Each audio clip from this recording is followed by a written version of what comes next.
The Marvel Cinematic Universe is all set to bring a slew of new live-action superheroes and villains in Phase 4 to lay the roadmap to its future. And they've got none other than the likes of Angelina Jolie, Kit Harrington, Salma Hayek, Kumail Nanjiani, and Richard Madden to up the cinematic ante. You might have guessed that I'm talking about the upcoming Eternals movie, which will introduce a new race of mysterious heroes created by the legendary Jack Kirby to the MCU. After a brief switch to DC during which he made the Fourth World and the New Gods, Jack Kirby returned to Marvel and invented the Eternals. In the comic books, the Eternals are a race of subhumans created by the Celestials as part of their experiments on early mankind. The experiments also ended up creating an unwanted genetic offshoot of creatures who became known as the Deviants. The Deviants have been the titular antagonists of the Eternals and are largely considered in comic book history as a threat to humanity. The Eternals lived in obscurity on Earth for centuries until an accident involving cosmic energies destroyed their city and rendered them immortal. Since they evolved as a powerful branch of sentient life on Earth, the Eternals traditionally took up the roles of protecting mankind. The movie will follow on these lines and pitch them against the Deviants, but there are several changes to be seen in the cinematic retelling of this narrative. The Eternals were created close on the heels of Jack Kirby's exit from DC and shared similarities with DC's New Gods, so the two cosmic families have been compared to each other. While the Eternals movie will hit theaters in 2021, a DCEU film centered around the New Gods has also been long in the making. So let's see what the Eternals are all about and how they're expected to fit into the MCU going forward. When the mythical Celestials arrived on Earth thousands of years ago, they ended up tampering with its evolutionary process. Their experiments on the early variety of humanity, or the proto-humans, created two iterations of humanoids. The good version had exceptionally long lives, while the not-so-good offshoot was a bizarre and genetically unstable race dubbed as the Deviants. The Eternals were long-lived but didn't become fully immortal until their leader Kronos accidentally unleashed a surge of cosmic energy in their city, Titanos. The blowout destroyed him and permanently altered the biology of his clan, giving them infinite lives and incredible powers. This forms the comic book background of the Eternals, and the movie adaptation will see these heroes emerge from the shadows due to the life-altering events of Avengers Endgame.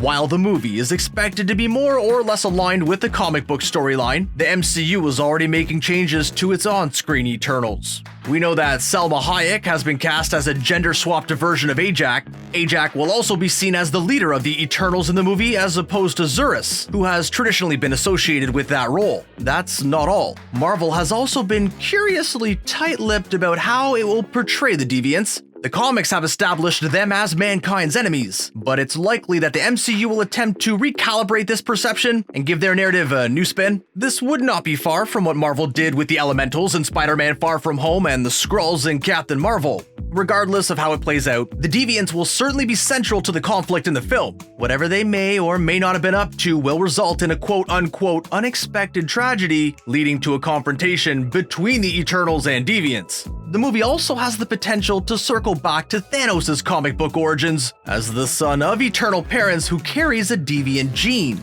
The Eternals could usher in a wealth of new information about the Marvel Cinematic Universe, as their connection to humanity almost goes back to its inception. There are four broad groups of these celestial descendants, namely the Olympian, Polar, Uranian, and Titanian Eternals. The early civilization of the Eternals was based on the city of Titanos, with Kronos as the supreme leader and chief scientist. After his fatal experiment with cosmic energy destroyed Titanos, the Eternals disseminated into different branches. Kronos' son, Zurus, took over as the leader and founded a new city called Olympia in Greece. Olympia became the foundation of the Eternal saga in many ways, and many comic book tales feature stories of Zurus and his lineage. The movie will introduce many key Olympian Eternals like Athena, Circe, Sprite, Gilgamesh, Phastos, and Makari to the MCU. Kronos may have been the leader of the Eternals, but that doesn't mean his reign was unopposed. The Eternals were embroiled in a civil war before Titanos perished, with Kronos and his brother Uranos on opposing sides.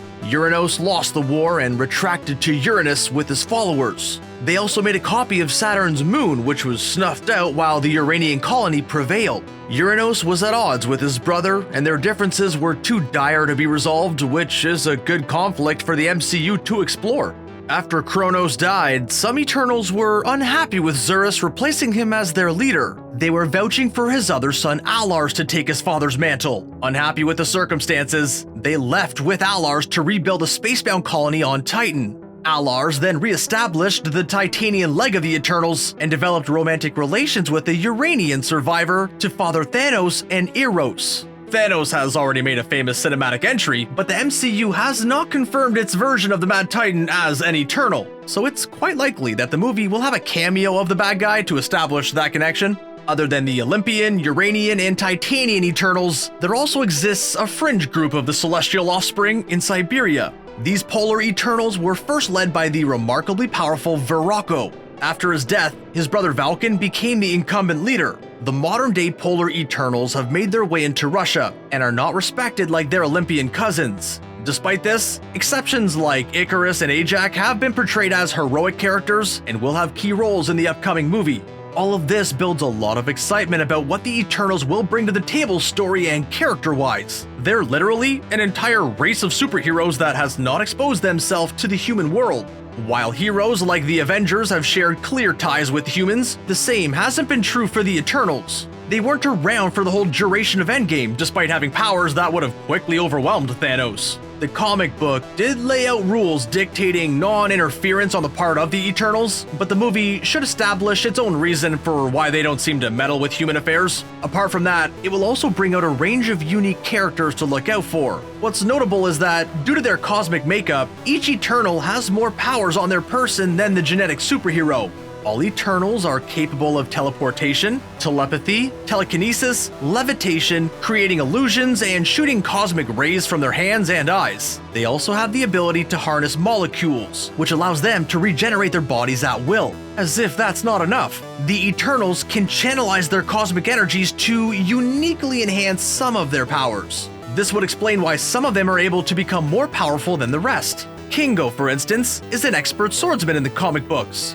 The movie version has done away with Japanese roots to make him a Bollywood star played by Kumail Nanjiani instead. Richard Madden will play Icarus, who is the second strongest Eternal on Earth according to the comics. Icarus will be outranked in strength by Gilgamesh, and Don Lee is all set to take up the incredible role. Angelina Jolie will be stepping in to play the firebrand warrior Thena, and Gemma Chan Cersei will potentially outshine everyone on screen with her capacity to transform any being into whatever she pleases. I'm going bonkers imagining how easily she could have annihilated Thanos by transforming him into just about anything without hands. Druig and Sprite will also have notable matter manipulation powers, but not in the same plane as Cersei's capabilities. Last but not by any means the least, Ajax will have the unique ability to communicate with the Celestials. This could be the reason for her being elected the leader of the Eternals in the MCU. We already mentioned that Ajax will be gender swapped in the film, but the Eternals will also notably see Lauren Ridloff play the traditionally male character of Makari.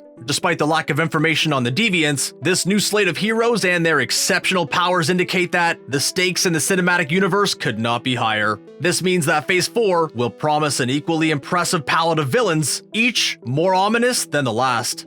The Eternals form a significant piece of comic book history. They signal Jack Kirby's arrival at the creative frontier that was long overdue after facing consistent underappreciation at Marvel and DC Comics, but they didn't enjoy enough pull with the comic book audiences to last longer than a few years back in the 70s. So, choosing the Eternals to pave the way for the future of the MCU does seem kind of odd, but Marvel has time and again picked out seemingly strange comic book storylines and turned them into chart-busting movie adaptations. The Guardians films stand as proof that forgettable canon can catapult to fame in the cinematic universe, and the same could happen with the Eternals. Director Chloe Zhao will lead the project, and after a delay due to the pandemic, it is all set to hit theaters in February 2021. Zhao's last creative venture was the widely appreciated Western drama called The Rider, which she wrote, directed, and co-produced. The Eternals squarely places Zhao in Marvel's niche of cosmic forces, mythology, and science fiction. Marvel has already tiptoed out of the cinematic realm with WandaVision, Loki, and Hawkeye. The Eternals may not necessarily find themselves on television yet, but the sprawling portfolio of characters and narratives that they bring into the MCU could help it to expand in that direction. To sum it up, the Eternals are well positioned to make connections in the Marvel Cinematic Universe that haven't been explored. With Captain Marvel, the MCU laid the groundwork for tracing the roots of the Kree and Skrull races and their long-standing conflict. It brought the rich legacy of the Wakandans into focus with Black Panther, and is poised to unravel yet another lineage now with the Eternals. All the conflicts that these films introduce will not overlap, and there is certainly room for independent plotlines in there, but Phase 4 should put at least a few noteworthy pins in the MCU timeline. Well, thanks for watching this video. We hope that answered some of your questions about the Eternals franchise. What do you think about these upcoming heroes? Let us know in the comments section below, and keep checking out Screen Rant for more insights on all things Marvel. And if you would like to see our videos in your feed regularly, make sure to hit that subscribe button before you go. See ya!